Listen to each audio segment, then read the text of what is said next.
Bonjour à tous et bienvenue dans cette nouvelle vidéo. Alors, nous allons continuer sur le déplacement de la droite de budget. Donc, comment elle se déplace en fonction de différentes situations. Les deux premières situations que nous allons voir, ce sont les taxes et les impôts. Donc, comment on va se déplacer la droite de budget en fonction qu'une taxe s'applique ou bien qu'il y ait une imposition. Il y a deux sortes de taxes. La taxe à l'unité et la taxe ad valorem. La taxe ad valorem, pardon. Ad valorem, ça veut dire à la valeur.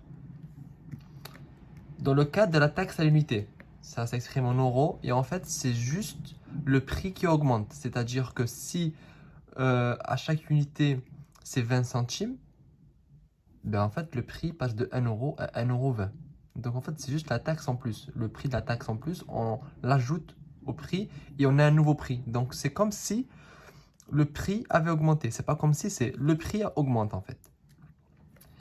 La taxe ad valorem, elle est exprimée en pourcentage. Donc c'est à la valeur. Et en fait, elle se calcule tout simplement par le prix fois 1 plus la valeur de ce pourcentage-là. Je vous ai mis un exemple pour que vous puissiez comprendre. Imaginons, si un bien vaut 1 euro, donc le prix initial du bien, c'est 1 euro, et que la taxe à la valeur, donc ad valorem, c'est la même chose, est de 6%. Donc, on a une taxe de 6% sur un bien de 1 euro.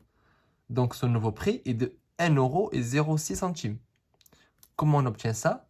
Comme la formule qui est ici. Donc, le prix au début, c'était 1 plus, et là, le 6%, on le transforme en point de pourcentage, donc ça fait 0,06, et ça fait 1,06 fois 1, donc ça fait 1,06 euros.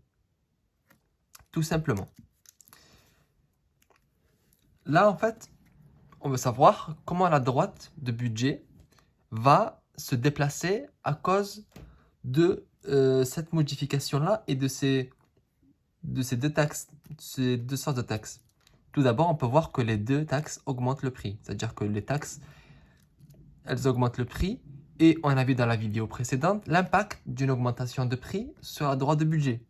Donc, si les taxes modifient la pente de la droite de budget, de la droite budgétaire, c'est la même chose. Si les deux biens sont identiquement taxés, la droite se déplace parallèlement vers le bas. La droite de budget se déplace parallèlement vers le bas. On avait vu en fait que si les deux, donc on a ici un axe, on a une première droite, donc ça c'est avant la taxe. Si on applique une taxe identique pour le bien 1 et pour le bien 2, la droite va se déplacer de cette manière-là. La pente ne va pas changer, elle va juste revenir vers l'intérieur et se rapprocher de l'origine. Donc en fait, vu que les deux sont taxés de la même manière, allez voir la dernière vidéo qui explique le déplacement de la droite budgétaire en fonction d'une augmentation des prix ou bien du revenu et vous allez comprendre pourquoi la pente ne change pas. Donc là, c'est de la même façon. En fait, un impôt, c'est tout simplement le prix qui augmente. Donc le prix du bien 1, quand la taxe à l'unité, il augmente, donc la droite va se contracter. Donc si là, le prix du bien 1 augmente, mais le prix du bien 2 ne change pas, la droite va revenir vers l'intérieur. Donc elle va passer de ça à ça.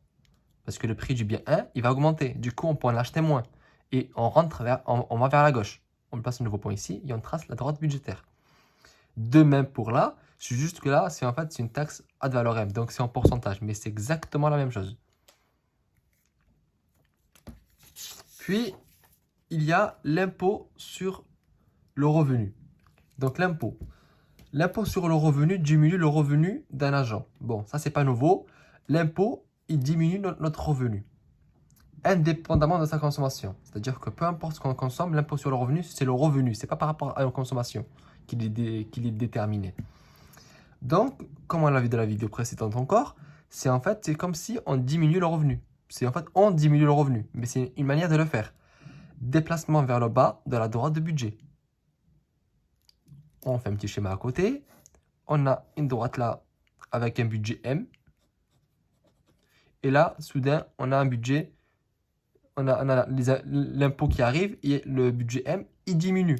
Du coup, en fait, la droite va se retrouver comme ça. parallèlement vers le bas. Je vous ai fait un petit exemple. Imaginons que l'impôt sur le revenu soit de 20%, donc 20% d'impôt sur le revenu. Et au début, on a M est égal à 100 euros. Donc au début, on a un revenu qui est égal à 100 euros. Le nouveau revenu après imposition est de 80 euros. Parce que c'est 80 euros des 100 euros. 80 euros de 100 euros, ça fait 20 euros. Donc 100 moins 20, ça fait 80. Donc le nouveau budget, c'est 80 euros. Donc si au début, on avait ici 100 et que le bien 1 coûtait 1 euro, on pouvait en acheter 100. Vu que maintenant, on n'a plus que 80 euros, mais le prix n'a pas changé, mais juste on a moins d'argent. Donc on peut acheter que 80 unités. Et de même pour là. Donc si au début, ça coûtait 2 euros, là, on pouvait en acheter 50. Là, ça coûte toujours 2 euros, mais on peut en acheter que 40 parce qu'on n'a plus que 80 euros. On a moins d'argent. Donc, l'impôt sur le revenu fait déplacer tout le temps la droite parallèlement vers le bas parce qu'on a moins d'argent.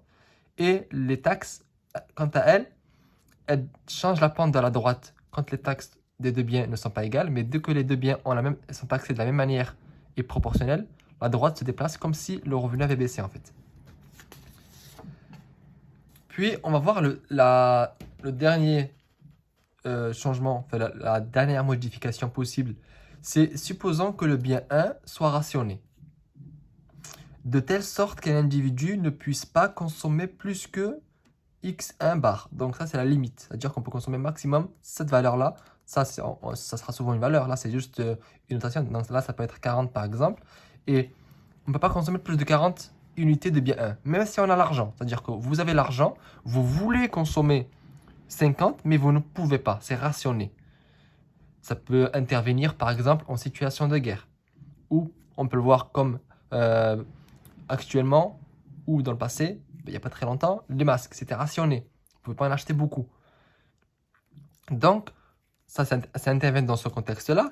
Et comment ça se traduit sur la droite de budget, la droite budgétaire. Donc là, on a toujours l'axe avec le bien 1 et le bien 2. Là, on a la droite de budget si c'était pas rationné. Donc on va dire ça coûte 1 euro, là ça coûte 2 euros. On garde le même exemple. Ça, c'est c'était pas rationné. Mais là, on nous dit en fait qu'on ne peut pas acheter plus de 40 unités de bien 1. Ça veut dire en fait, il faut tout simplement tracer une droite, hop, et on coupe. Puisque plus, on ne peut pas. Donc on barre, même, on a l'argent pour acheter 80, mais on ne peut pas l'acheter. Donc, l'ensemble budgétaire, c'est que ça. C'est de là à là. On peut acheter que ce qui est de ça à là et tout ce qui est à l'intérieur. Donc, tout ce qui est ici, ici, ici, on ne peut pas. Ici, c'est parce que c'est trop cher. Et ici, parce que c'est rationné. Donc, c'est l'ensemble budgétaire avec rationnement. J'espère que vous avez compris l'ensemble des déplacements possibles que la droite pouvait avoir en fonction des différentes modifications. Je vais essayer de faire quelques exercices, quelques exemples dans les prochaines vidéos, des applications pour qu'on puisse appliquer les différentes notions qu'on a abordées dans ce chapitre 1. Puis, nous passerons au chapitre 2 qui traite des préférences, si je ne me trompe pas. À très bientôt pour une nouvelle vidéo sur les bons étudiants.